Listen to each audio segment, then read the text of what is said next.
June is Audiobook Month. Join Viviana, the Enchantress of Books, and the Audiobook Lovin Series as she celebrates the authors and narrators who bring your favorite stories to life. Not only will this month be packed with exciting guest podcasts full of all things books, but stick around after each episode for some special information about this year's giveaway and more.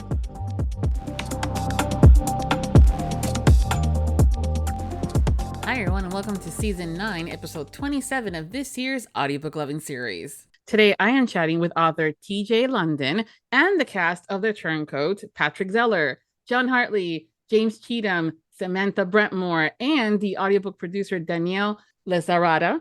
Welcome guys, so much for being here. I appreciate it. Hello. Hello. Hi. Oh. I have multiples at the same time, guys. Romance, your listeners' dream come true. Nice. But the rest of the cast, I had to.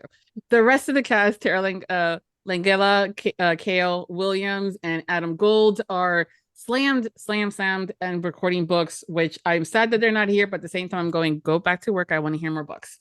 And Marnie Young also is away due to some family obligations called the field trip, and I'm a little jealous because I missed those from being a child. So they are missed, and we will probably catch up with them in a little bit afterwards. But in the meantime, guys, I'm so excited to talk to you guys about the Turncoat and all these other goodies that are coming down the pipeline. So welcome.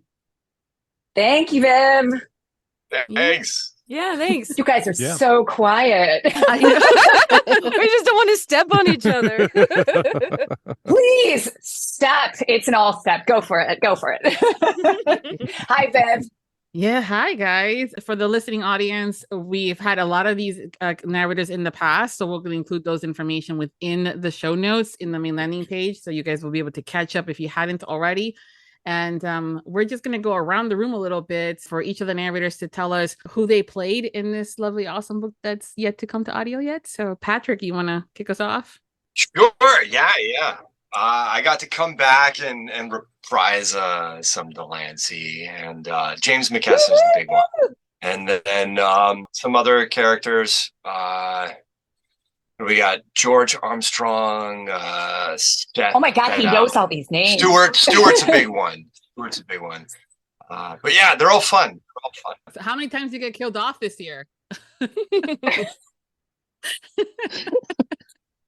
can't tell you. That's not right.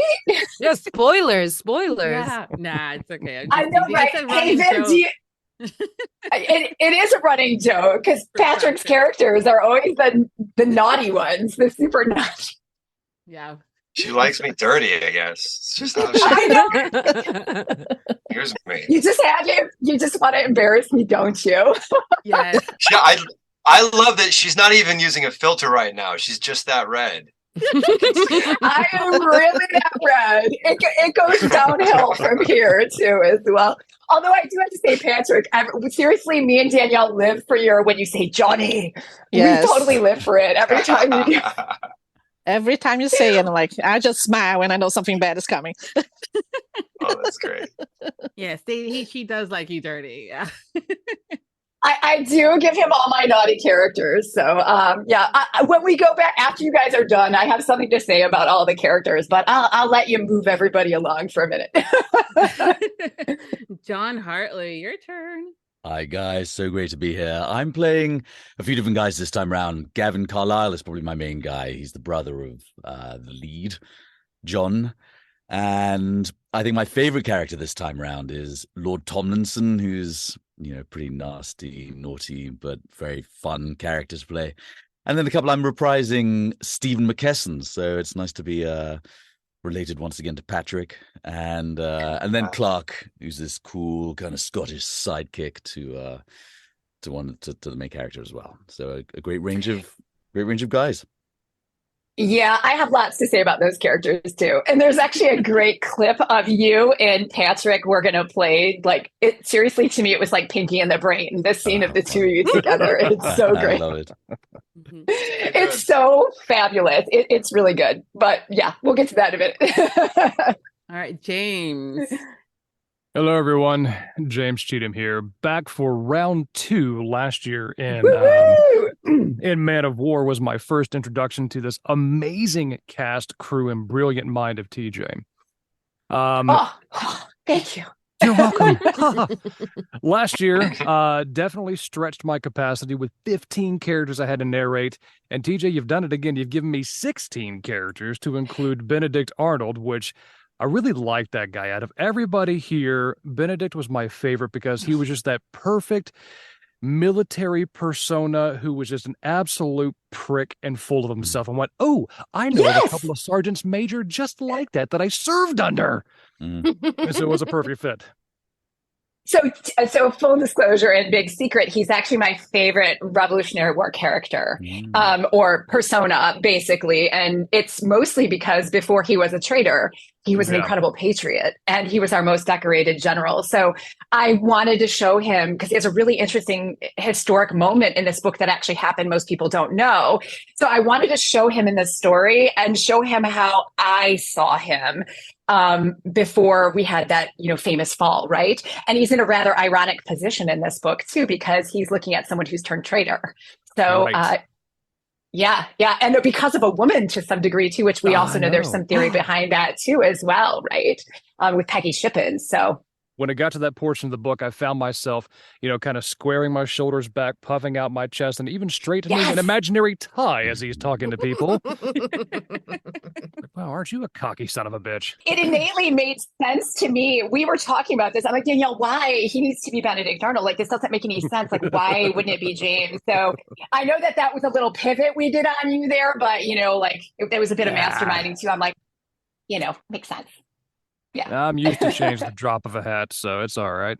Samantha, I was so excited to find that you were cast and in the role that you were in. So tell us all this awesomeness. Oh, well, I was so excited to be cast. I am Wilhelmina, or Will, and a smattering of washerwomen and guests throughout. But yeah, no, it's incredible. It's such a tease because I know that there's more coming for Will's story later. But yeah. And it's fun because I'm in disguise for part of it. So I'm a young man in the first part, which was a fantastic challenge. So it was funny because when that character originally, so full disclosure, and Danielle knows this story, Alexei, who is now moving into the hero position, was supposed to die in the series actually later and be gone. And we would never see him again. But that bastard child of mine took on a second life, right? And so... As they are one. Danielle, as they just do. But Danielle, honestly, I got into this position where I was struggling to write John because the series was supposed to ongoing just be Dallas and John with all the secondary characters. And then Danielle kind of prodded me, poked me. Hey, what about Alexi? Hey, what about him? When's he going to get a story? Prod. And so TJ was like, why? Who wants to read that story, right? So anyway, I ended up expanding the story, and then the only way I can do, because I'm so verbose, it ended up being 3 books instead of 1, right? Instead of just Man of War was 1 book. And so then I needed, the right heroine here. And so then that character took on a big role. And so out of nowhere, I had Wilhelmina and I have Alexi now. I have this 3 more books. And so then I needed more villains, right? And I needed more dastardly characters, and the series needed to expand in a way that it wasn't supposed to. And then I had this standing prequel on the side, Man of War. And so I'm like, well, I need to bring that in too. And so hence the reboot of the Turncoat, the rewrite of it. And then now where this story continues to go. Amazing. So, so that's kind of how that worked. But I do want to say something about all of your characters. So I'm going to go back in the corner to Patrick. Patrick Zeller has been with me since the very beginning. Most of my readers and listeners know he was the original Delancey, who is just the most evil. I don't know. Well, wait a minute. There's a tie between him and Rene Levesque. I've got to be honest with you. They're both pretty nasty guys, right? and to John Hartley's credit, he does all my villains too. So yeah, he's just so good evil. So when I was writing, when we did Delancey, ultimately everyone knows Delancey dies in the second book. That's no big secret I'm spoiling. Okay. But then after a while, it's like, oh, well, then James McKesson eventually is going to kind of phase out. I'm like, wait a minute, what am I going to do with Patrick Zeller? Like, I can't not have him in my cast. I'm like, I can't. He's been with me since the beginning. And I'm like, well, he has to be a bunch of secondary characters because that's so disappointing. Like, I need him to do something really good. But then I wanted a hero. I'm like, he's read all my really evil people. So I need somebody really good. So I actually created Seth Beto, who is a character that you were just introduced to in this story. He looks like basically Celeste Thug is how we know him.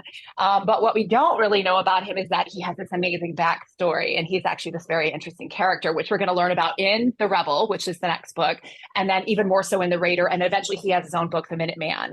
You'll have some work coming up besides all the millions of other things. This is exciting. I love hearing this. Cool. But the fun part about it is where this comes from. Full disclosure, I am a total geek and I love Dungeons and Dragons. So back to like when I was a little girl, I was a D&D player. Okay. And I had a rogue elf and his name was Seth Beto. And he's like 35 levels now. I've played him for 25 years. I'm not kidding. And he's an assassin. And I always wanted to write a book about him. And I was like, well, shit, this is the perfect time to do it. So technically I just put him into my world and he is now That is brilliant.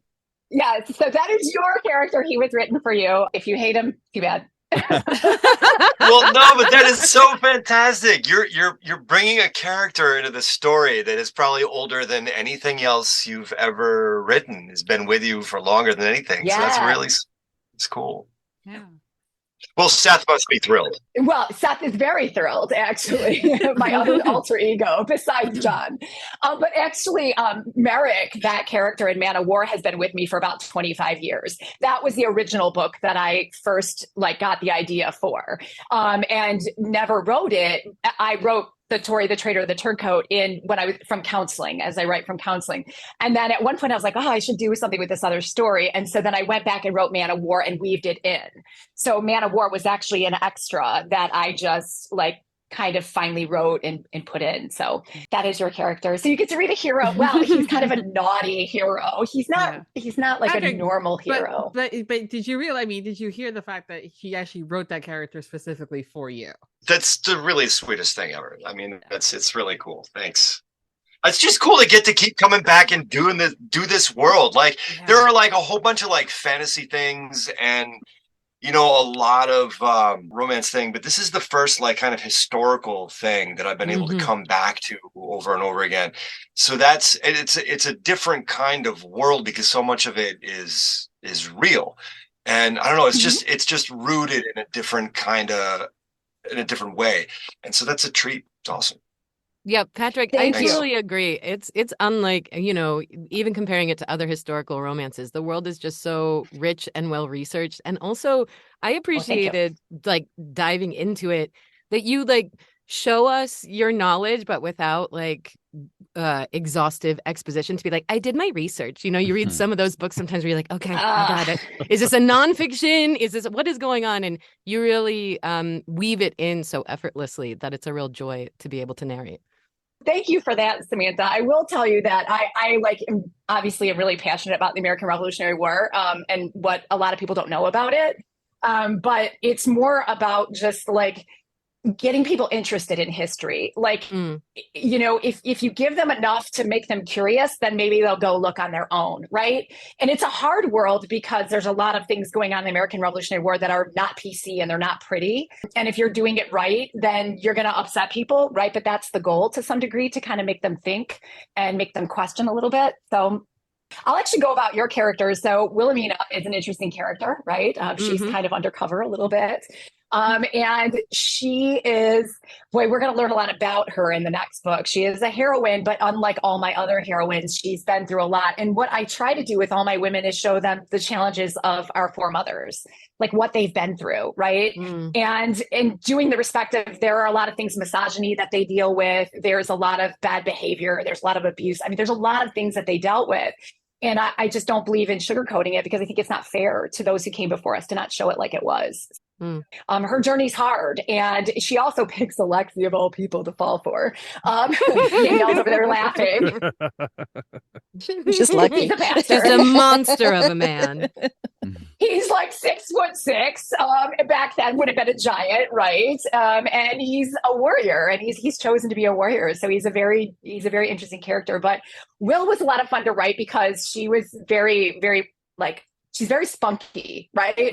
She's a lady, but she's super spunky, right? And so when we were picking voices, I needed a lady, but I need someone spunky. And so when we were looking around, I mean, seriously, the only way I can put it is spunky. And I kept telling Danielle, like, I need like a Jennifer Lawrence. Like, I need that spunk, okay?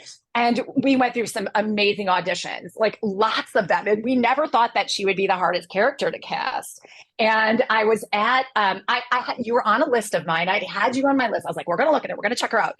And then I was like, wait, I'm going to be in Vegas at If These Walls Can Talk. I'll check her out there.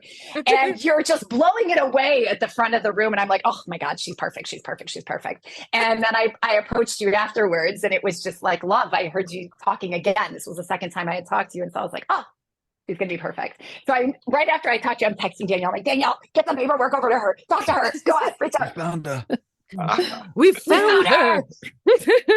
Yeah, no. Well, I'm so glad you did, and she's so fun, and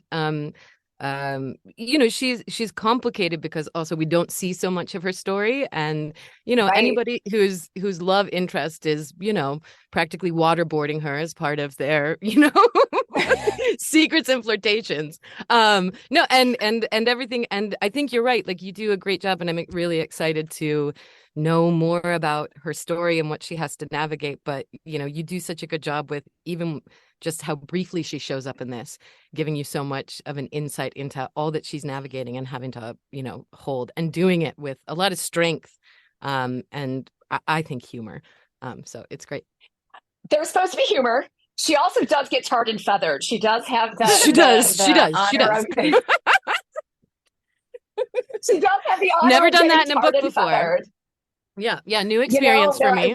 We're crossing lots of firsts right now, lots of firsts. So yeah, she does have the honor of getting tarred and feathered in my book. And it was fun because I anything I wanted to do in the American Revolution, I'm like, damn it, I'm going to do it. And so I kind of lived a little through her. So she rides the rail, she tars and feathers, she does all the fun things. So and she gets kidnapped. And yes, Alexi does kind of, sort of, it's like a waterboarding, but there is an explanation, and we'll get to that later. There is. So right now, it just I'm looks sure like that horrible. dark romance readers and listeners are making a note just for some of this, information we just shared. Hey, all y'all read not mafia romance in this group. I know you do. I know y'all read the dark books. I've seen your alien romances. Come on, Patrick. So I can I can have my warrior man, dunk her head into a bucket of water. Okay. I'm not gonna yuck someone's yum. You do what you gotta do. Exactly. Right? Exactly. And it's quite tame, all things considered. Well, it's not tame when seen from her perspective. So when we get to the rebel and we see it from her perspective, it's not quite so tame. Mm-hmm. So it is in this book, because remember, it's being seen by Dallas. She's kind of watching it going, oh, look, Alexi's beating up my dish boy, so. TJ, how many books do you kind of plan in advance? Do you have a whole another 10 kind of in the works? Are you curious? Where you're getting killed off? No, I'm just kidding. No. So there's the original 3, right? Tori, the Trade of the Turncoat. Man of War technically came fourth, which was the prequel. Man of War has a second book to it, which takes place 20 years later, which is Letter of Marque. You probably want to know that one because that's Gavin Carlisle's book, right? Oh, nice. And then there is the Rebel, the Raider, the Renegade, which are the Alexi books in the middle. There's also a side branch book that's called Minuteman. That's about Seth Beddoe. And then there are 2 other branch books, and then there are later books. So there are about 15, I believe, in total, where it stands right now. I know the plots of all of them. I know all the plots of all of them. And I know the Turncoat and the Trader, the end of the Trader and the Turncoat run alongside the Rebel. Okay. So we're going to backtrack in the Rebel. Delancey will be alive again. That's why he keeps coming back. And we're going to backtrack and see what was Alexei doing all that time that he was off stage, basically. And how did Wilhelmina get captured? Okay, so we're going to backtrack. What was Lord Tomlinson doing? Like, how did he come up with this cockamamie scheme that ultimately led to his wife getting kidnapped? Like, we're going to go back and see how that plays in, right?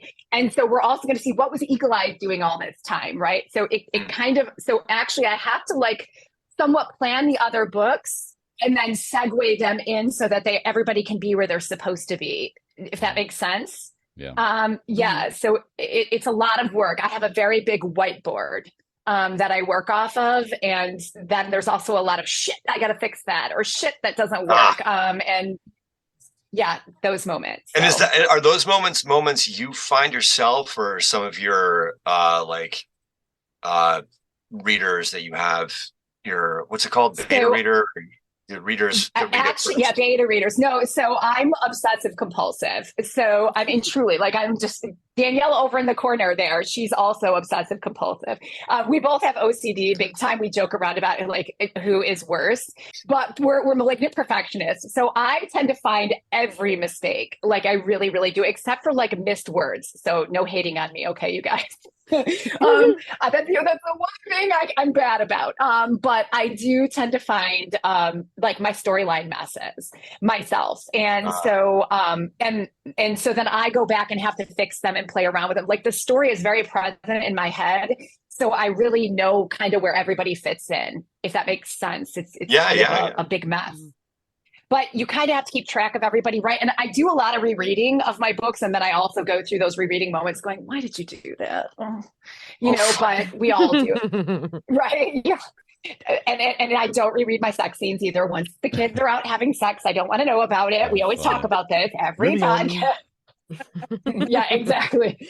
She did listen to one. She did listen to one the other day. Yes, she did. It was a 30-minute scene. It is a 30-minute. They don't actually have sex though, so I think that's why I got through it. They get right to the edge and it stops. But I'm good for those. But yeah, no, I did, and there are photos of me listening. It's not a good thing. If you think if you think I turn red now, boy, you've never seen anything. The funny thing about it, there are a lot of running bets about my sex scenes. So like for every Sova that we've won, there was a bet behind it that I had to listen to a sex scene, but I've never followed through on my bets. So one day they're going to get called in. It's funny. One day she's just going to listen to them back to back. Yeah. No. I know the kids are having sex. I don't want to hear it. Yeah, Danielle, you and I will figure that out, and we'll plan it. Yep. Now we know. TJ just wants to edge. That's it. Yeah. Just take it right to the end. Right to the end. Yeah, exactly. Yeah. No, it's just, I'm not a shy person, but there's something about it. Like once I write them and I throw them out there, I'm like, okay, you're gone. You're done. You're out in the world. And then there's like, some guy or girl. I mean, God, I kind of know, right? Like I meet you guys. I don't know you all that well. I mean, they're reading it, and it's like having someone in your brain, and you're like, oh man, don't go there, please. I don't know how to explain it. It's just a weird. So cute though. And here's the thing. No, it's not. I'm very intimately connected to like my characters because I write them from counseling. So that full stop, like I always talk about that. My books always come out of my counseling and my seeking mental health, right? And so, I mean, every aspect of my stories comes out of something that's going on in my life to some degree. So it's kind of a very like, it's almost like a diary to some degree. So even just listening for me initially is very hard at times for me because like I have to put myself in this space of where I separate myself from the journey and the mental health journey to try to listen to you guys doing your performances and what I like and, fixing the book and those kinds of things. So I think that that's part of it too, as well. So not that I have that steamy of sex scenes in my life, just want to add that in there, but I'm just saying, Stop, they're good. But I do want to bring us back real quick because you were telling us about the characters and you still need to tell me. Right, and I want to get back to James. Here. Sorry, yeah. I want more. So tell me about. Right, no. Yeah, so I'm going to get into James now. So James is my jack of all trades. So like every book has to have one. In Man of War had, like you said, like what, 14 voices, 13 voices? 15. And they were all, it was like these many sailors and he did all these great swarthy voices and like, piratey voices and fun things. So, and just so brilliantly, right? And one less voice for the rest of you to read also. But, you know, he just does such great character voices. So I love what you do with those. So we brought you back and you have lots of them, but you have some like Benedict Arnold, right? From the military characters, some of the family, Dullis's family as well. Lots of soldiers in there and some of the locals. So, and you just do those so well. And like, I always marvel at like how you come up with a different one every time. Like you always come up with a different one. I do. It's really fun. And I have no rhyme or reason as to why. It just happens. and it's, you know, and occasionally we hear your real voice in there and I'm like, oh, there's James, right? Like, but it's so, the funnest thing for me is when like I actually hear you guys talk and I'm like, wow, they sound nothing like that, you know? It's always really interesting. And so there's those kernels of moments where James is like himself completely and you're like, oh, he chose to do himself for that voice. Isn't that nice? Thank you again for always doing like, you're just like, seriously. And then you came to the Sobas with us last year, which was so fun. You're the only That one was a lot of fun. Well, I've met Samantha. Yeah, that was so fun. Yeah, we had a really good time and, you know, hung out. It was fun.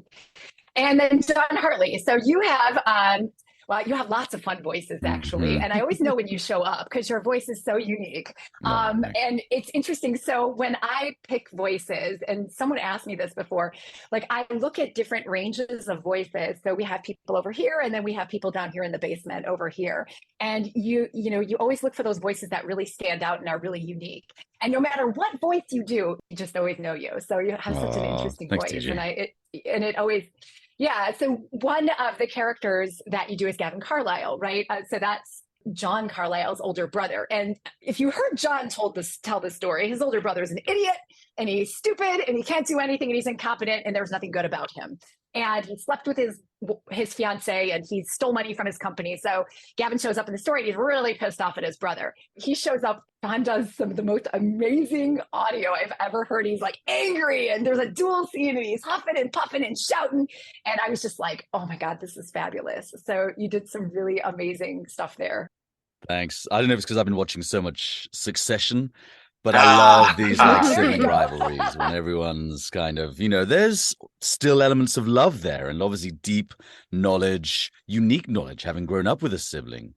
But yeah, it's fun to see the tension. And yeah, you know, he's done me dirty, you know, seducing my my woman. But you know, I come back and I'm trying to turn the tables on him a little bit, but it doesn't quite work out. Yes.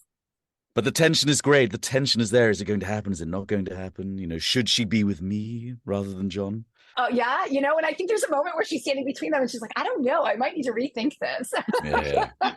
There's an argument of the two brothers going over her head and she's like, wait a minute here. You know, this is a bad place to be as a woman, right?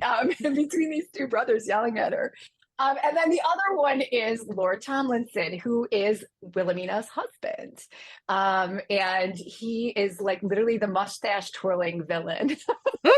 I love it. I mean, I'm sure, you know, Patrick and, you know, James will agree. I think one of the things we really look for as actors is that journey and that transformation. And it's in your notes at the beginning that you gave me before coming to this. You know, the guy's not a nice guy at the beginning. He's really unpleasant, but he's an army officer and he's trying to hold it together. So you can kind of forgive him a little bit of brusqueness and, you know, not everyone around him is particularly competent.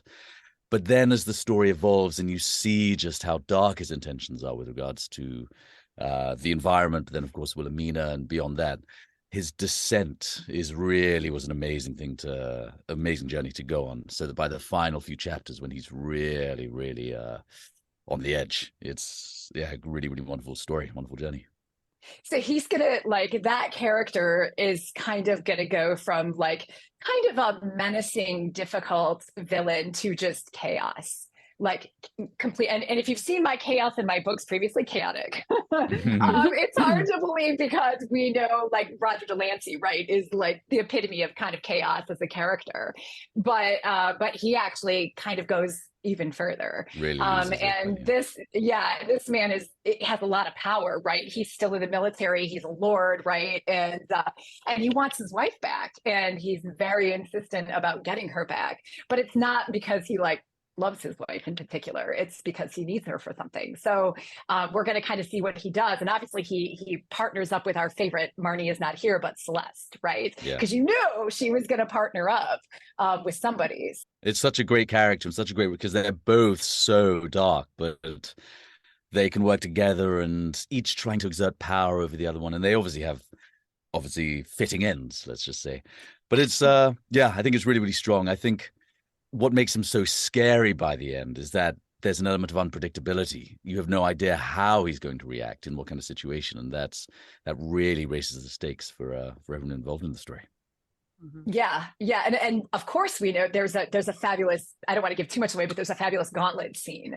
And I think when you get to that moment, you realize like he really has and even John kind of is like, whoa, like something's happened to my friend here, right? Scary. Like he's not the same guy anymore. So when you think Roger Delancey has like really surprised us all, right? Because he does some pretty bad things.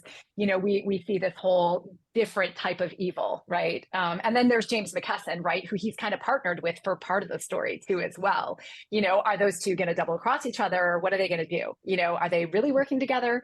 Yeah, he's kind of all over. He, like Celeste, kind of moves all the pieces around the table, right? And you just kind of watch and see what he does. So, and speaking of McKesson, there are a few elements where my guy Stephen comes back, and I was wondering what inspired you to have that kind of the presence there, because he's not there necessarily in person, but his presence is still there.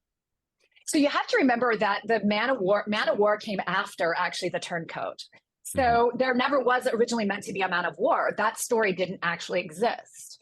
It was an idea for a different series, a different story, a different everything. Stephen that was the only way we ever saw her father, was through her memory. He was ever present to her, and he's really representative of my father. So when I wrote this book, my father was in a very serious accident. He broke his neck. Eventually, we lost him to psychological issues and dementia and different things like that. So there was multiple things that played out with my dad, but I was kind of going through my dad's accident and then my dad's sickness and then losing my father. And so it was shades of me losing my dad through each of these books, and how I could kind of see shadows of him still in the person that remained, right? Yeah. And was kind of reaching for those shadows to guide me through what I was dealing with in my own mental health. So it was kind of, Dallas is really kind of in a way me like looking to that person who isn't alive in my world anymore for guidance. So that's how he shows up in the story. So eventually I was like, well, I need to show this man, like, who was he? And so then we see him in book number 4, which is actually the prequel, Man of War. And then we find out who he really is, right? And was, but we never actually see his love affair with her mother. We just hear about it. We know that it happened and that there was a falling out and that Delancey wanted her, his wife, you know, but that's it. That's all we're ever meant to see, because that's really what the story was originally. So. Gosh, that's incredibly personal. I think as actors, we don't often think about how the author created these characters. So it's really interesting to see just how Stephen and all these other characters came into being. Well, and here's the thing. So Delancey was an old boss of mine. Well, he wasn't going around scalping and murdering. Thank you for clarifying. Bad boss. Excellent. Delancey was an old boss of mine, full disclosure. And immortalized in print. That's great. Yes. Oh, I hope he hears it too. He'll know exactly. He used to quote The Art of War to me. I'd sit in his office. He'd be like, you know, he's like, he would do the Nietzsche. That which does not destroy you, Tracy, makes you stronger. And then he would give me the old know thy enemy is know thyself. I'm like, dude, that's like a military tactic. That's not how you deal with your employees. But he rolled with it. So gross. Yeah. So and then ultimately, like, Lord Tomlinson is loosely based on someone who was also in my life. Oh, really? As Danielle and Viviana snicker. But yeah, so there are perks of being friends with the author, right?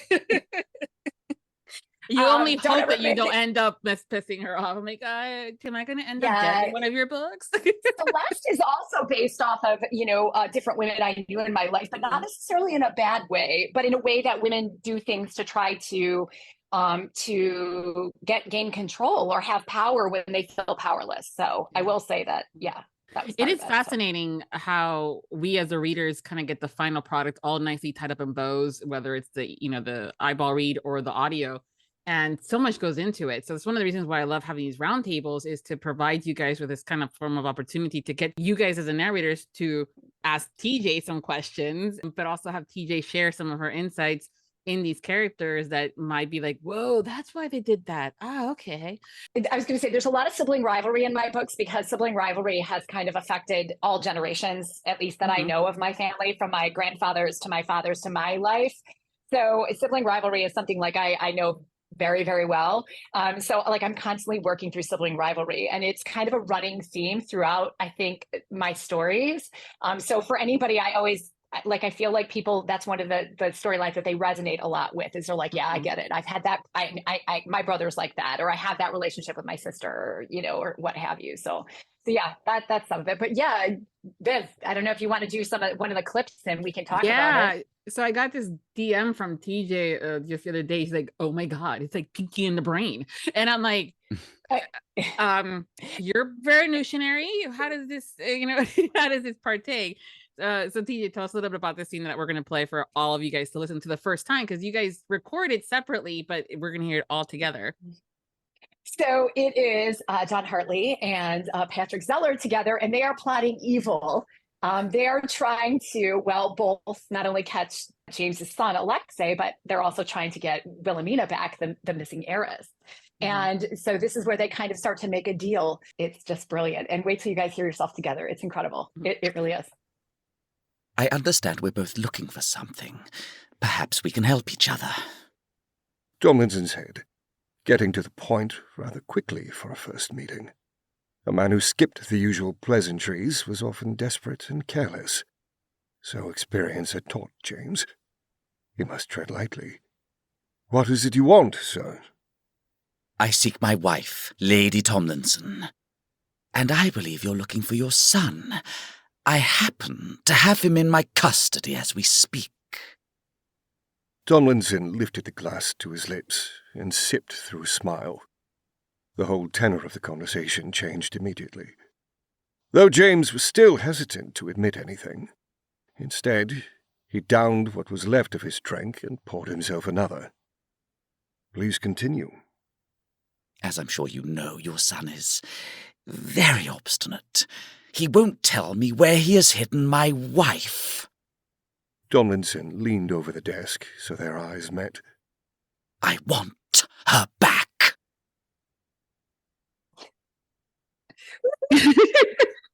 Yeah, he's so freaking evil.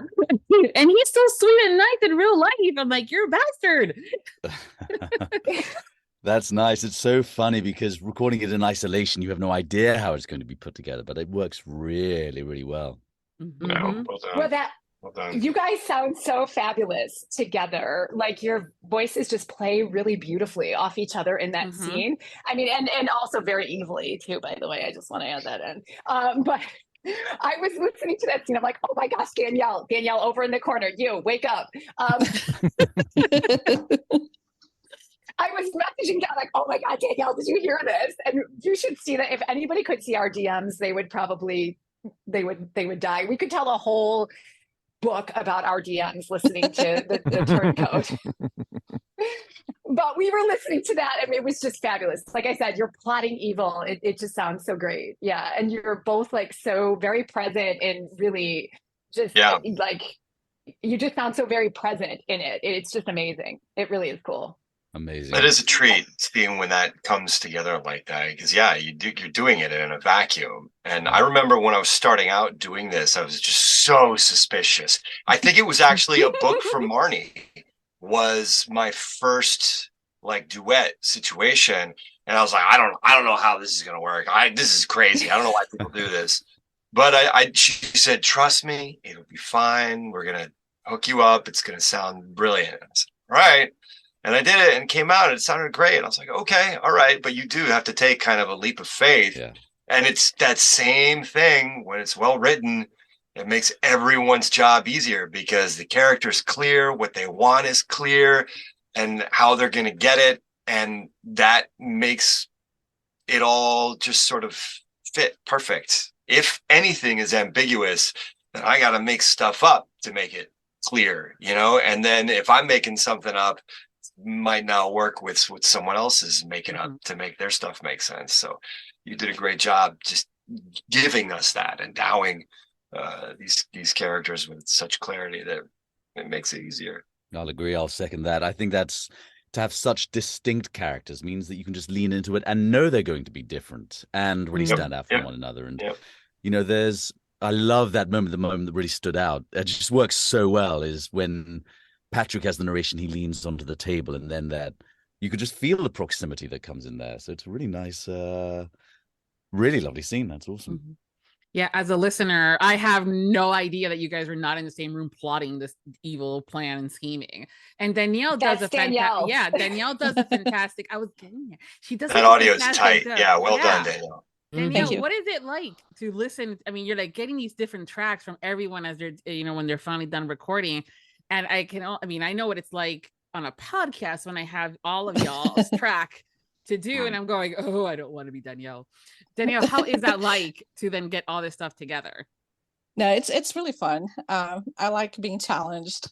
So the more cast members, the better. I love it. And she never says no to me. I'm like, can we have one more? Can we have one more? She never says no. And that's the problem. The technical thing that goes behind it. I mean, again, from even just as simple as what I do for the podcast. And I know that, Samantha and Danielle know it from a production, and same thing with you guys that produce. It's a lot to make it, there's spaces and making sure that timing is right, because especially like when John and Patrick are acting this stuff, their emotions are involved in how they enunciate and the moments and stuff like that. You're going, okay, can't clip that one because of this, and we have to add more space because of that. It's just a lot, but it's effortlessly done at the end of the final product because of how Danielle does it. It's fantastic. No, I just want to step in and nerd out for a second as somebody who does produce, and also whether or not they're duet productions or dual, there have been a number of books that I'll listen to afterwards and go, oh, that's interesting mastering you've done on that. Or like, or a duet, you feel like, oh, one person's in a closet or one person's in, and it's not smooth. And, or even the spacing, like a lot of times editors play with your spacing a lot, and it sounds so incredible, and it's not easy to do, and it requires somebody who actually cares. And so I always really appreciate when you can feel that care on the technical side, because we can do whatever we're going to do in the box, but it's then in your hands. And so thank you for taking care of us and making us sound so amazing. Thank you. But y'all make my job really easy too. So your box are really quiet. Yeah, there's something about the pacing of that scene that just works incredibly well, because you have the dialogue that's going on, but then you can also just imagine in yourself in the head of Patrick's character, and you can just imagine them kind of looking at each other, having a sip of their drink, or a little smoke of a cigarette while they then wait to say the next line. I think it's very cinematic. Yeah, actually. and I do. Well, I just some things a little different than most sound engineers on that end, as far as I know. But I call it directional editing because, like for breathing, I usually remove all breaths unless they belong in the scene. Like if the character is running or scared, or we have rules about breaths. Yeah. Like Patrick's breaths, especially as the Lancy, they stay because they belong there. They sound so menacing. I'm always like, don't cut him. But the same thing goes for spacing too, because they make people, the listener, feel a different way depending on the scene. Some of them just need to be faster than others, so kind of in a way manipulate how the listener will feel about the words being said. Yep. It really is like sitting down and watching a movie when I'm listening to one of TJ's books, and Danielle has done a phenomenal job of making that possible. I mean, TJ, the story itself is fantastic. You can eyeball read it and be just as in love. But the magic of the audio, and spacing and performance that you guys provide is then now handheld by Danielle, and it's like, thank you for not messing that up. Well, if you've got any listeners who've got production companies, you guys should option this right now, and then cast me and Patrick, and then we'll do it for real on camera.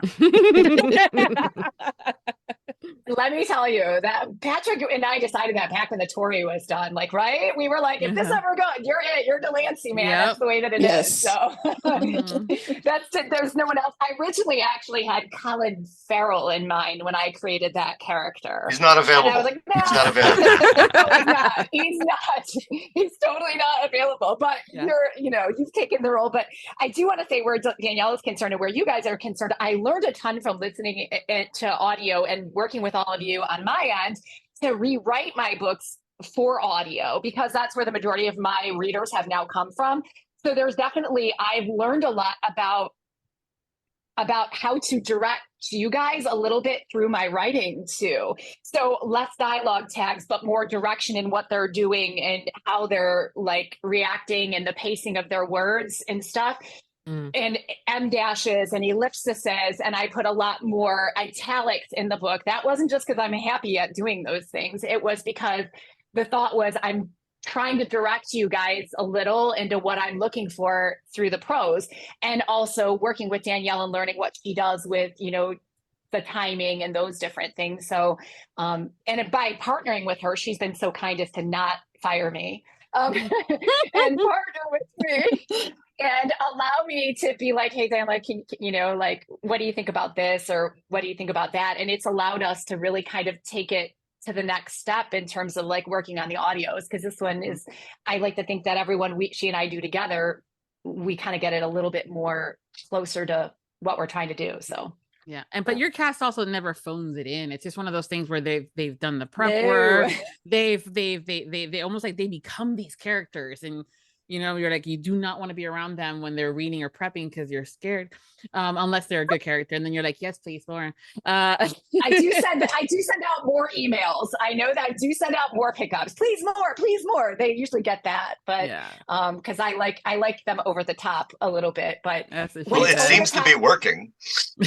Well, that's the thing, right? But when you guys think it sounds over the top, in my ear, it doesn't. Do you know what I'm saying? Like, I'm sure in the booth, you're like, wow, I'm like on top of this microphone screaming my head off. And then TJ's like, more. Well, you're also hearing a more finished product with the climax, the crescendoing of the other characters in the whole scene, where it's in our imagination, but we don't really know where it's going to end up. So that's fine by me. I don't care. You're seeing the picture more than we can. Yep. But I will say that all y'all kind of have the same imagination as me, because I mean, like, I get your clips. You've not been in the room together, yet you're all so elevated in your performances. So there's something that you're all either getting from the prose or from your own inspiration, or we're just all on the same page, but you're all like elevating, I mean, on this level where you match each other. So it's really interesting. You really do. Yeah, I know part of the conversation. Yeah, there was, but I would say that when I heard there's one clip that John was narrating, and TJ was like, my God, I won't be surprised if he was jumping up and down and doing all this huffing and puffing to get, on top of the mic. And I feel bad for the mic. And I'm like, John's a professional. The duel scene. He's like totally like just having a moment there. And I'm like, yes, this is amazing. And then I'm like, whoa, John Carlisle, you need to step it up. I mean, like, you're getting your butt beat in this scene here, right? So it's fun because when you get those moments and you get to hear it like that. But yeah, it's true. And also here we do have another clip. I'm going to share it now. It's between Adam and Samantha, who has been yes. I love her reaction, and I love her voice. Samantha, I love your voice. It's just one of those. Know. Yeah, it's just somebody's going to hit play. TJ, do you want to give us a info a little bit of the scene before? So this is the infamous waterboarding scene. Well, it's part of it. So our soon-to-be hero, Alexei McKesson, son of James McKesson, is dunking this really naughty water boy's head into a bucket of water because he's very cranky, is the best way to put it. So, but I can't give too much away about this scene because it is a pivotal scene in The Rebel. As a matter of fact, it is one of the climactic scenes in The Rebel, so I can't say too much about it. But this is when Will is posing as a young washer boy, correct? Yeah, but how does he get to that point that he's posing as a, like, these people apparently are having a woman? love affair, I don't know, but I can't wait to find out. Apparently these two have slept together. We know that. We know that things have happened, but now she's dressed as the boy and he's dunking her head in a bucket of water. Like, how did it get here? Right. So Yeah. you're just gonna have to wait to find out. All right, I'm gonna hit play, guys. Okay. Will, can you go to the cellar and grab a pitcher of cider? The boy's cherubic face registered a scowl as he pointed at the counter. I have all those dishes to wash before customers come for breakfast. You get it. Inclining his head in Agnes's direction, he added, Or let her do it. Kitchen work is for women anyway, is it not? Besides, I've plenty of my own to do. Before Delis could give the insubordinate dishboy a piece of her mind, Alexei was out of his chair with Will lifted off the ground, hanging by the seat of his pants and his collar. Don't you ever talk to my cousin that way, woman. He cut off abruptly as he turned the boy about and looked straight into his eyes. She was kind enough to give your sorry little ass a job and a place to live. You will treat her with respect. Put me down, you overbearing beast. Will yelled back. Delis found herself hand to mouth stifling a giggle. The boy was bold indeed. Nobody but her dared to insult Alexei, if they valued their life.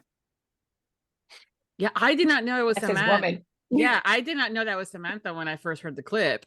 I was like, TJ, where's Sam's part? She's like, that was it. I'm like, holy shit. Yeah, That was she's rad. just That a was little amazing. spunky, shitty boy. That was great. Well done. Well What's done more- indeed. What's more disturbing is that's his woman. Yeah. But he doesn't Yeah. know that at all, right? Because they haven't, this is technically. No. Oh no, he knows it's his woman. Oh no. There's Oh. no secret. Okay, there's good. Yes. So yeah, but you're gonna have to be reading a lot more. Hey, all y'all who read Mafia books and all y'all who No, read no, all those yeah. books. No, I was just when I heard the clip, I was like, wow, I did not. Damn, Sam, that was fantastic. So into like hearing it now. I think it was one of the first ones that was teased and came out, and I got a lot of messages that were very confused because they were, "Are you a boy in this? Are you a teen?" I was like, "It's a whole thing. It's part of you. It's fine. You'll get it. You'll get it. You just got to read the book." And it's interesting because Adam is new to my cast. He's taking over as well as you are. So there's our new heroine together in that scene. And the first time we're seeing them, they're not exactly on good terms. So it makes for an interesting start for them. But Adam sounds so brilliant with you too there. You guys both sound so amazing. So Danielle and I were secretly going, oh my God, this is going to be fabulous.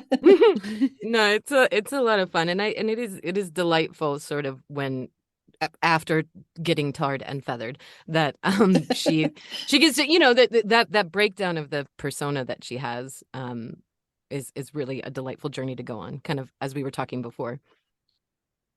And I kept her purposely nebulous, right? Because I don't want to give away too much story. So I just have to intrigue the reader and make them go, oh, like what's going on here? Like what's happening? And then as the story breaks down, we know certain things are going to happen between them, right? Because I have to show them in the turncoat. But it's like, how did we get here? And where does it go? Right? So that's where we're going to end up in the rebel and then the raider and then the renegade. And so we have the main characters in that book, obviously, are Wilhelmina and Alexei, but Lord Tomlinson, evil. And then we have Eagle Eyes, who also is a main character. So we've all seen Eagle Eyes throughout this whole series, right?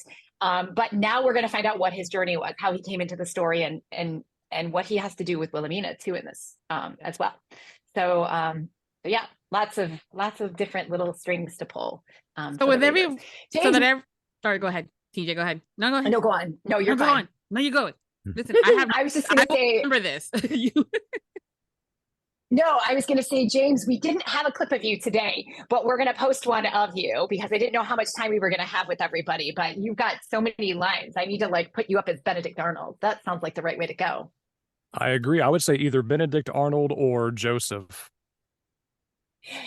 So he does Joseph. I don't know if you guys remember Joseph. That's her grandfather, and he has a very important role. He is not actually a historical character, but you also do another famous one, Han Yeri. Who is a real character. Yes. So Han Yeri was actually an Oneida war chief, and he really was involved in the battles of Oriskany and the Battle of Fort Stanwix. And so I really wanted to draw attention to this very important historical character that most people do not even know anything about. and that he had such an important role in the battle specifically of Oriskany. Him and his wife, two kettles together, as well as Thomas Sinevith, Thomas Spencer, Shenandoah. Those were all Oneida, and they were part of the American Revolutionary War, and unfortunately have not really shown up in a lot of the literature. So when I was writing the story, I wanted to kind of bring them in and talk a little bit about them. So yeah, he did that also as well. Yeah. See, if people are gonna have to wait to hear this stuff until it airs, she's probably gonna post that one, James, earlier. So yeah. Yeah. So it's all good. I love getting these clips and being able to hear about it.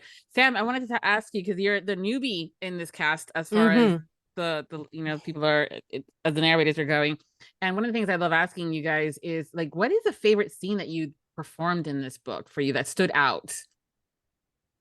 Oh, I mean, I think that the one that you just played was actually the most fun because there's so much going on with it. And again, the challenge of we went back and forth a few times, sending samples of like, what does it sound like to be a woman who's pretending to be a young boy? Is this too far? Is this like, I'm not going to do like my romance man voice. Like, where are we finding it? So finding that voice was a real delight. And then, it's fun because she's just a spitfire in this, but like still trying to maintain that persona. So yeah, I'd say that. Or later when she does finally break down and lose that persona and then, shows off who she really is a fun one. But I want more of this 13-year-old persona washer boy in the future, because it's gonna be fun.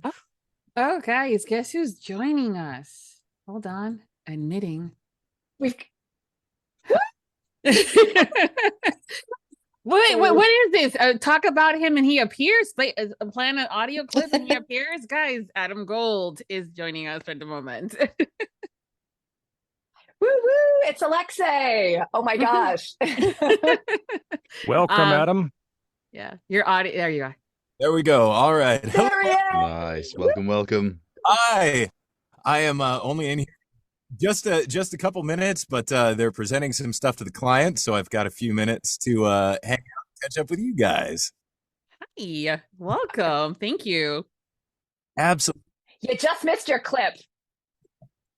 I think it sounded like the timing kind of worked out. So It's almost like you knew. It was like magical. Yeah, we just finished playing that one clip where Alexei is dunking Will's head into the water.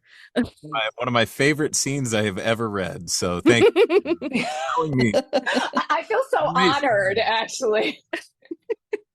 Because you've read a lot of books. It's not so nice from the other perspective, though, when we see it in The Rebel. I got to be honest with you. I imagine not so much. TJ, quickly, can you tell us a little bit about Alexei? Okay, I'll tell you about Alexei. What can I tell you about Alexei? That probably Adam can't tell us about Alexei. I actually call Adam Alexei most of the time. Well, we can have Adam tell us. It works for me. You tell us about him. Oh man, I mean, Alexei is he is just this incredibly complex, powerful, deep character that I feel like is kind of an actor's dream of getting to step in the boots of a guy like this. He is, he is kind of the archetypal rebel, I think, in terms of really everything. His entire life has kind of been rebelling, and for me, at the very least, the fact that you get to see him begin his journey in this book really is just incredible. Going from this guy who's been a little bit on the fringes, a little bit outcast from perhaps the stereotype, or I guess the other major characters in the book. He's a Caucasian man who is essentially is gone over to the native side, and he's proving himself, and he's got this internal struggle that he's fighting as much as this external struggle, and it's a really beautiful thing to watch. And I think when TJ was kind of explaining him to me in the beginning, she was going through this his arc that he's going to go through over the coming books, and I am super excited to get to go through that with him. He's a little bit of a Last of the Mohicans kind of character, a little bit. I always think of him like that. He's a little bit of Natty Bumpo, but not quite so friendly. And Adam, I just never will forget, and Danielle will agree, your audition was just like so incredible. We had so many amazing auditions, and you know, when it's love, when you hear a voice and it's love. And it was one of those that me and Danielle were like, I mean, I had like, I'm not kidding, I had like 14 voices and they were all numbered. And so I couldn't see who anybody was. I just got to listen to them. And I'm like, Danielle, I don't want to know who any of them, just give me them all and I'm going to listen to them. And I'm like, okay, who's number 3? She's like, you haven't listened to all of them. I'm like, who's number 3? And she's like, yeah, but you haven't listened. I'm like, just tell me who number 3 is. And so she told me, and I'm like, oh my God, like, okay, I'm going to listen to all of them. And they were all amazing, but you were just like, kind of like when I heard Patrick do, Delancey the first time, I was like, oh my gosh, this is just love. Like it's meant to be, yeah, right? You know, I already Samantha, knew. When I already knew who she was going to pick. Yeah. Like we just knew. I mean, like even John, like you came in and actually auditioned for another character. And then you came back and auditioned for René Levesque. I'm like, oh my gosh, like who wants to do this character? But he does it so well, right?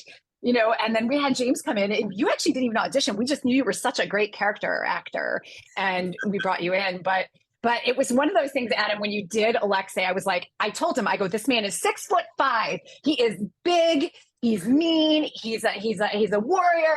I said, but he's been through a really terrible life, right? Because James McKesson, we all know that character. We know that he abused his younger brother, Dane, right? Well, do you think that abuser is going to stop that now that his younger brother has moved on in his life? Well, of course not. There's such thing as horizontal violence, right? So where is he going to put that? And he has a very, very important reason to really dislike Alexei in his mind, right? James does.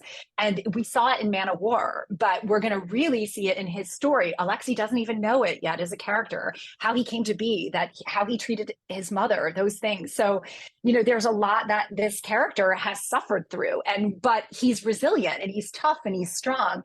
And he's also very soft below the surface. And he's also slowly becoming his father, the biggest thing he fears in his life. And he's really caught between being Stephen McKesson's son, the man who really did raise him, and being James McKesson's son, the man who really is his father. So we see this character caught between both worlds. So he's a larger than life character, but he's also, you know, and then Wilhelmina is all of 5'1". So he's 6'5", 6'6", and she's 5'1", and she's hell on wheels, and she's confounding, and she's difficult, and he's just like, I can't deal with this. No love in my life, and so yeah. She makes up for that foot difference with personality. She just yeah, she does. Right, and that was the plan, right? Like who conquers this mountain of a man, right? Like who conquers this mountain of a man, you know? Mm-hmm. As my editor would say, who climbs that tree? So that's Will. Will's your girl. Yeah, exactly. So and Adam, but we would get these clips from you and we were at Danielle, I'd be like, did you hear this? Did you hear this? And I'd be like, yeah, I heard that. Because Danielle loves Alexei. That's her favorite character. Yes, that is her favorite. Yes. Yeah. But it's all right. It's all right. I know he's the bad guy, right? He's tentatively the bad guy for right now.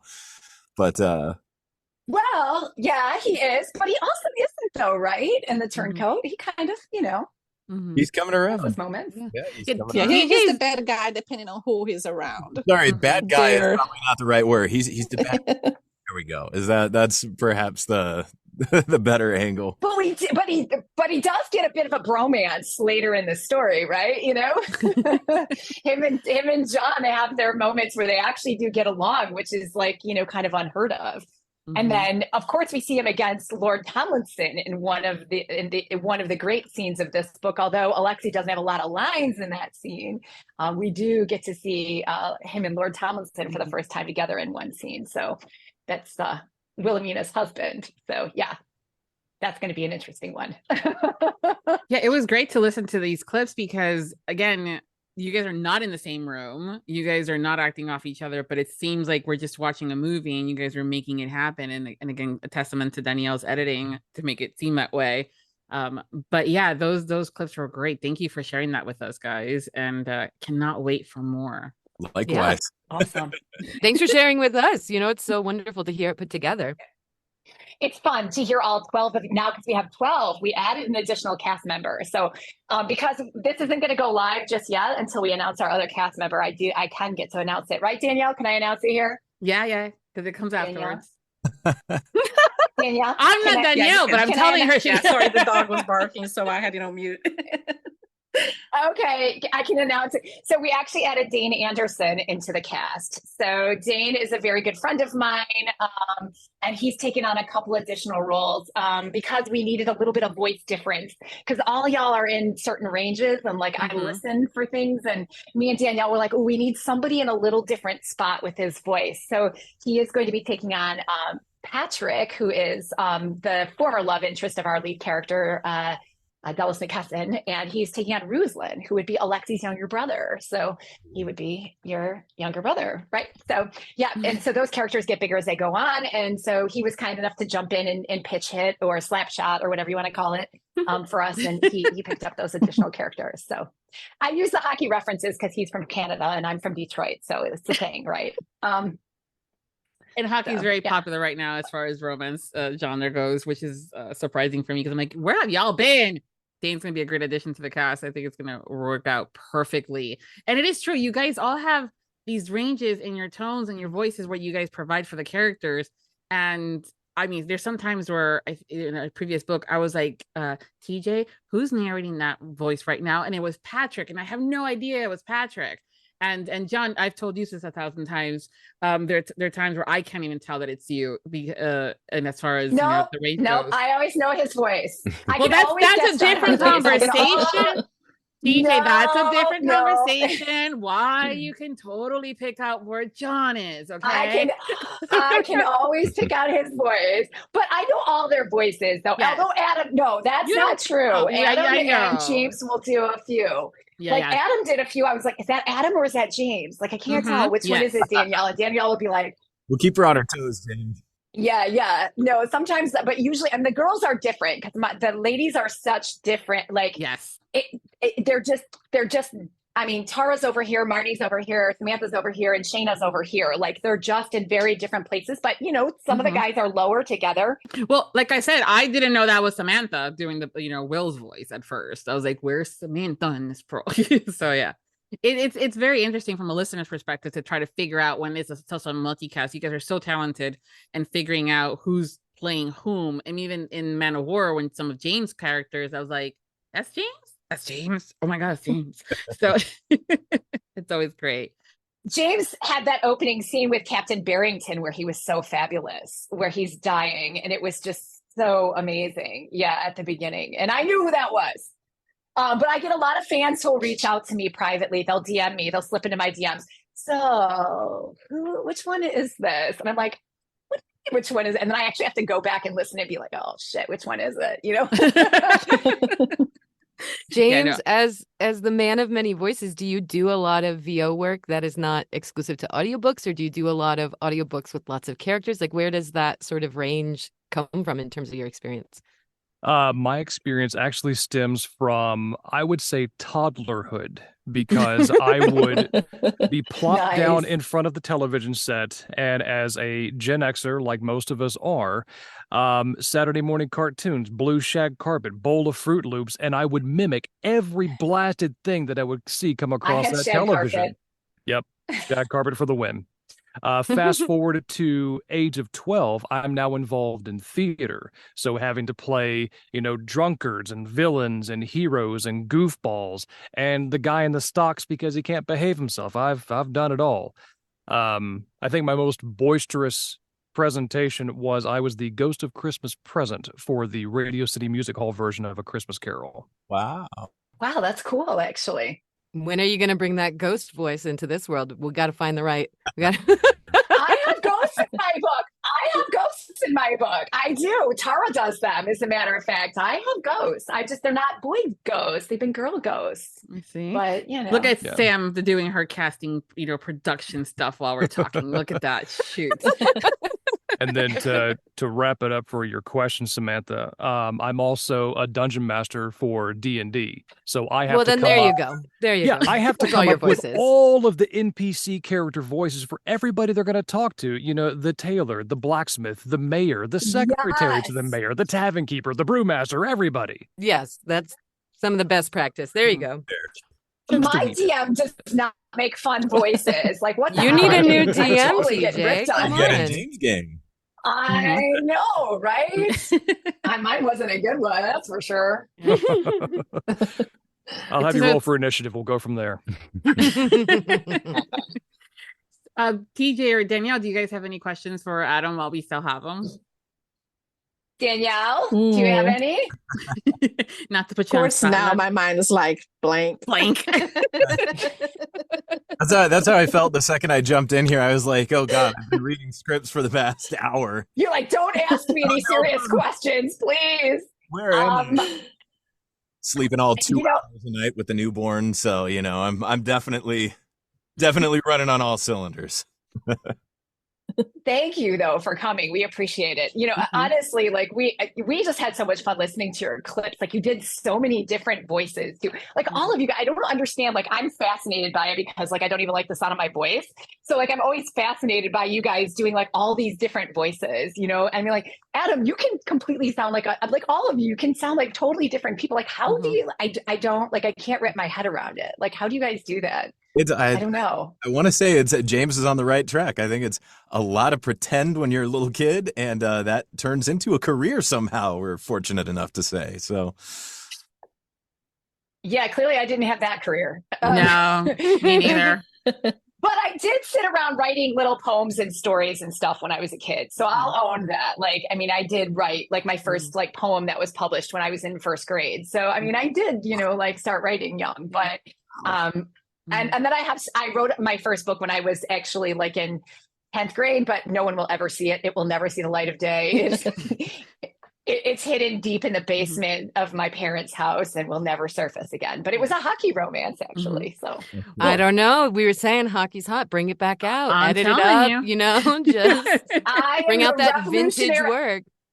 I am the revolutionary author. There are plenty of people writing hockey romance out there. So that's my rule. Yeah. I know Still I dress have them up in red, white, and blue. It'll work. Yeah, or just give us one scene. Crossover. You know. With the puck in the net, Tracy. Come on. There's definitely puck going in nuts. Let's just put it that way.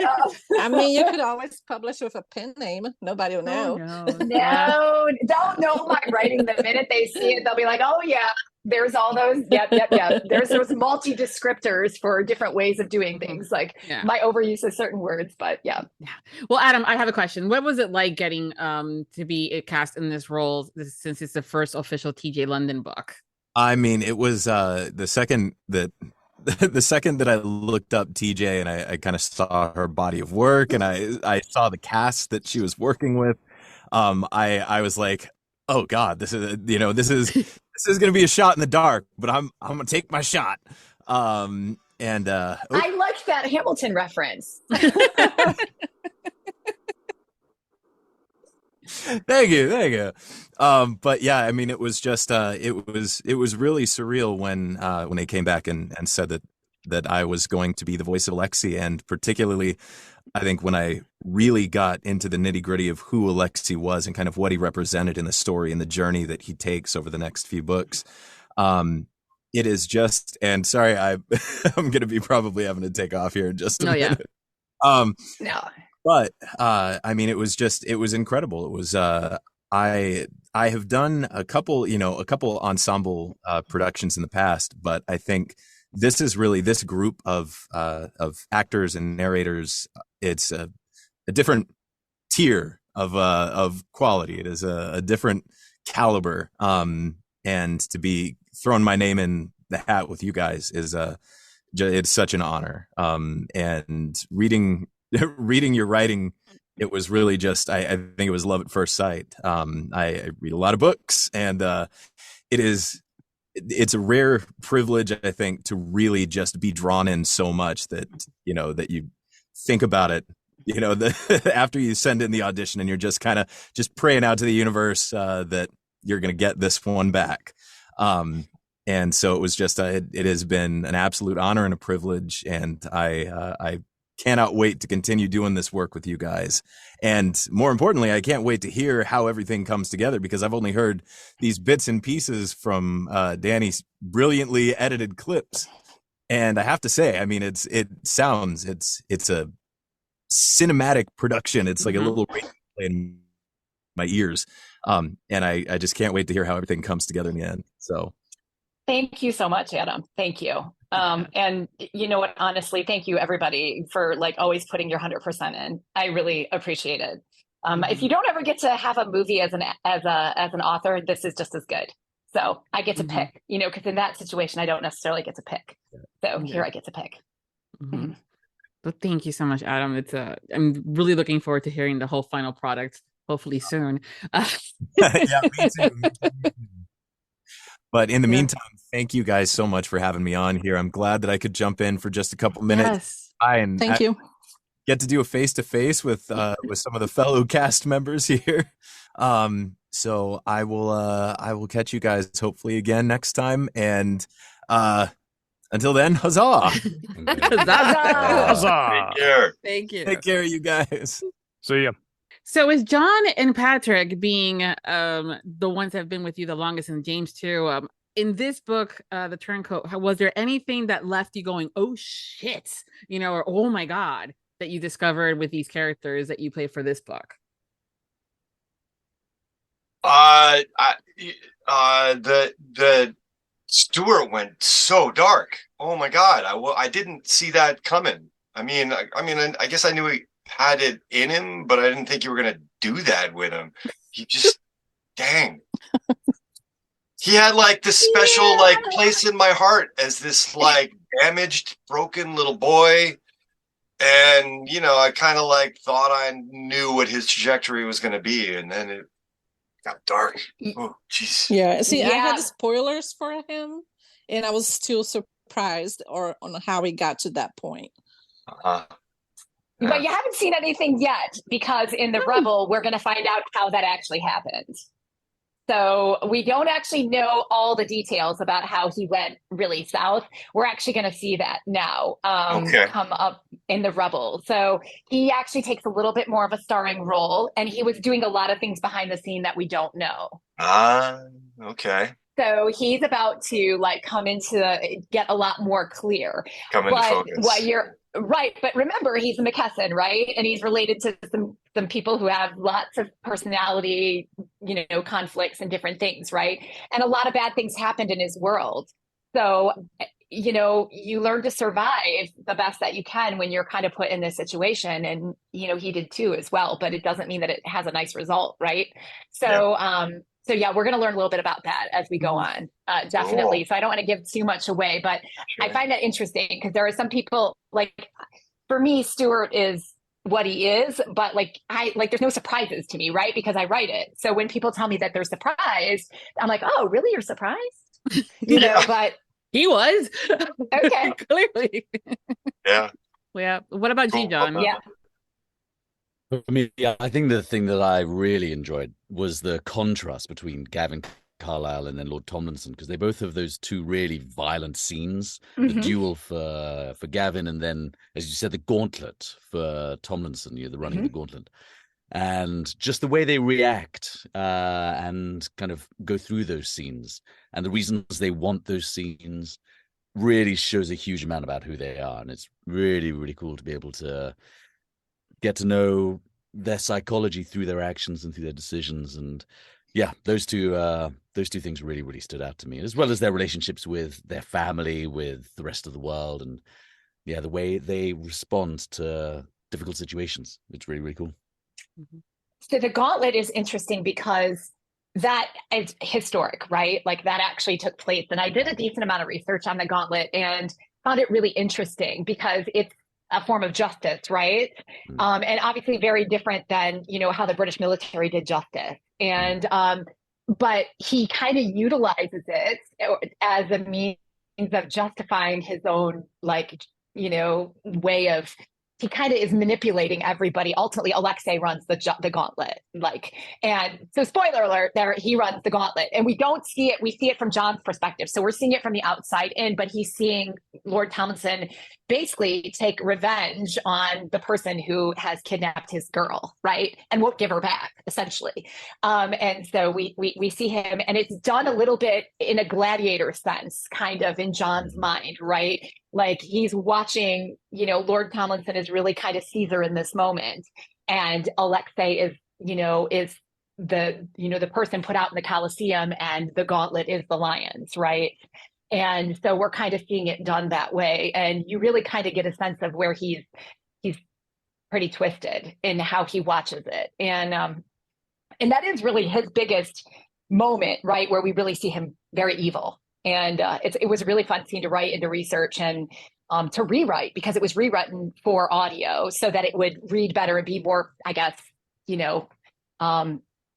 interesting for a listener. Yeah. Interesting. Yeah. So, and I had your guys' voice in mind. Ha ha ha. So I got to write it going, what can I make these guys say? Right. Like how evil can I make them be? I mean, there's always an extra Johnny in there, for Patrick Zeller. And there's always like an extra, so or so in there. But yeah, so that was kind of, and then the other scene, the duel is my favorite scene in the book, because really? it's kind of it's a very serious scene, right? These two brothers are dueling, and it's ultimately going to get broken up by Dallas, and Tara Landella's character is going to show up, and she's going to ride up and split these two brothers up from killing each other, basically. And and Gavin's really pissed off, and he just wants to shoot his brother. And John's just like being all smug and jerky, and he's like, "Yeah, it's your fault." Rah, rah, rah, rah, rah. And he's smack talking back at him. And you see these two, and next thing you know, they're fighting, and she's the sane woman in the middle, going, "Oh my God, what is going on?" So it's kind of that breakdown of even between brothers, where you reduce yourselves to just being like little kids in the field fighting each other in the sandbox or something like that. So, yeah. That was fun. Yeah, amazing. It was fun to listen to. Contrast between those two things. Yeah, amazing. Really wonderful stuff. James, I know that you do many characters, but there was one or anything that kind of stood out for you? For me, it had to be the character of Han Yeri, because he was the one I actually had to do the most research for, because TJ, you said he was a real live guy. I was like, okay. So I went to go research the Oneida tribe, and everything I came up with was all centered around Wisconsin. I'm like, this is not what I need. No. We need to go elsewhere. And so because he is this big brass balls kind of guy, war chief, I'm like, okay, let's look at war chiefs. And that is what led me to where Han Yeri is at now in the book. And just the amount of, it's not arrogance, it's just that over, like, oozing out of his pores confidence kind of guy, where he goes, no, this is our tribe, we're going to fight for it, and damn anybody that gets in our way. And he's super interesting, because this man was so brave. The way he fought, like, ran right into the lineup. There are just documented descriptions of him literally running through soldiers, just like, fighting his way bravely through, and his wife right next to him as well. Correct. And we just know the only place he really appears is in books like there's Sawchuck, who wrote some of them, Gavin Watt, who wrote some of them. He's almost disappeared in history unless you go looking for him. And it was just, to me, one of the great tragedies of the story of the Battle of Oriskany is that we don't know this very heroic. So when I decided to write him, I was like, he needs to be like put out there like he really was, and expressed the way that he really was. And so and that's one of those places Samantha made the comment about adding history. And here's this really great man that we've kind of hidden. We've hidden in time, right? And I'm not Oneida at all, but I can look at him in this story and just think he's fantastic, and think he's so interesting. So it was fun to kind of weave him into the story, and then have you bring him to life, and use his own words. Some of the words are actually his words. And then certainly many of the words that Butler says are the actual words that he spoke, that Nicholas Bolton narrates. So I use some actual verbatim words from the actual, descriptions and stuff like that. Yeah, that's awesome. Yeah. And Sam?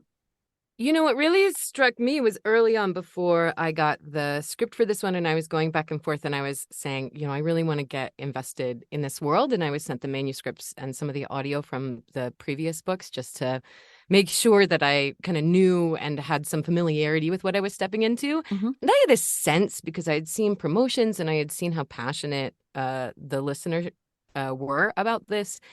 But I had really no concept of how both like intricate, nuanced, and dense and like thoughtful the work was, and still so engaging.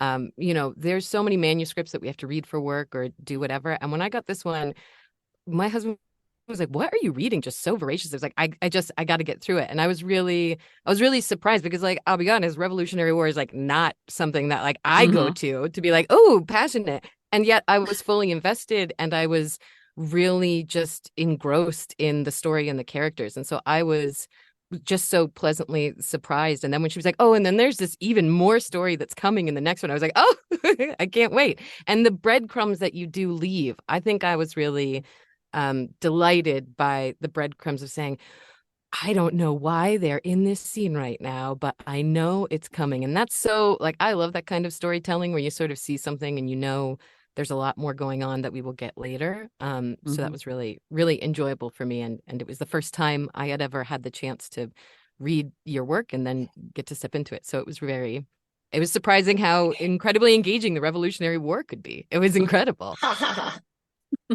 It's interesting because I often have a lot of readers who'll come to me, okay, what does this mean? Does this person, are they here for a reason? Like, I have a lot of readers who'll ask me and I always tell them, I go, no character appears in my book without a reason. Not one of them, even a bartender. If they have a name, they're there for a reason. So I have a lot of them who will reach out to me, okay, what's going to happen to this character? Who is this? And I'm like, well, you're just going to have to wait. So I just always leave you with that no character shows up that doesn't reappear later. Mm-hmm. Well, I love that. I mean, it speaks to the intention with which you write and create. I mean, I think we've mentioned this on so many things, whether it's from the actor perspective and the characters we get to play or listening to the audio, like so much care and intention is put to every step. And it's really exciting. I don't know if that means I don't have a life. Stop. It means you have passion. It means you have passion and care. Yeah. Well, Danielle would shoot me a few times as I was working through the manuscript. Is it ready? Is it ready? Is it ready? And I'd be like, no.